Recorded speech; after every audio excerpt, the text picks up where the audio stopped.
Lottery নেবে? কি আছে ভাই? ভালো গাড়ি লাগে দাও। ডুপ্লিকেট নয় তো? একদম অরিজিনাল, 1 কোটি টাকা পড়বে।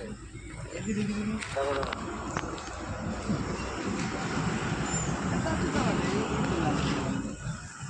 ফার্স্ট প্রাইজ পড়বে? একদম 1 কোটি। 1 কোটি পড়বে? হ্যাঁ 1 কোটি পড়বে। 1 কোটি যদি পড়ে যায় তোরা বুঝতে পারছো তো? 11 মাইলটা অর্ধেক আমার হয়ে যাবে। আর জায়গা কিনবো মোটামুটি বোলপুর। ওই যে স্যার রবীন্দ্রনাথ ঠাকুর আছে না, ওখানে মোটামুটি অর্ধেক জায়গা নিয়ে নেবো। তুমি জায়গা কিনো না, তুমি জায়গা কিনো, গাড়ি কিনো, বাড়ি কিনো। তুমি দেখে নিও, এটা লাগে যদি লেগে যায়, আমি কষ্ট করে কাটছি কিন্তু টিকিট, পয়সা যদি লেগে যায় তাহলে মোটামুটি ধরো বোলপুর আমি অর্ধেক নিয়ে নেবো, ওখানে ভাড়া দেবো জায়গাটা কিনে, আর সে ভাড়ার দায়িত্বে তুমি থাকবে, আর যা ভাড়া পাবে সব কিন্তু দান করবে। আমার মন বিশাল বুঝলে, জানো না আমাকে একটা বন্ধু, তাহলে আমাকে একটু দিও জায়গা। আচ্ছা আচ্ছা কোনো ব্যাপার নাই, এই যে আমার সব বন্ধুগুলো আছে তো, আমার মন জানে বিশাল।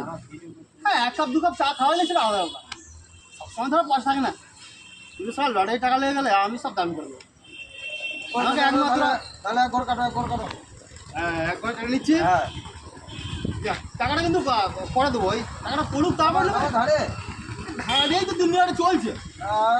তোমরা লটারি কাটবে বা ধারে, আবার 1 কোটি টাকা এই যে লটারি কাটলাম, এই যে লটারি কাটলাম, এই নসিব ভাগ্যটা তার জন্য ব্যাপার নয়, এটা আমার জন্য পড়বে। তোমার যদি হয় কপালে তো হোক। বাস ভাই রোজ তাহলে টাকাটা মেরে দিও কিন্তু।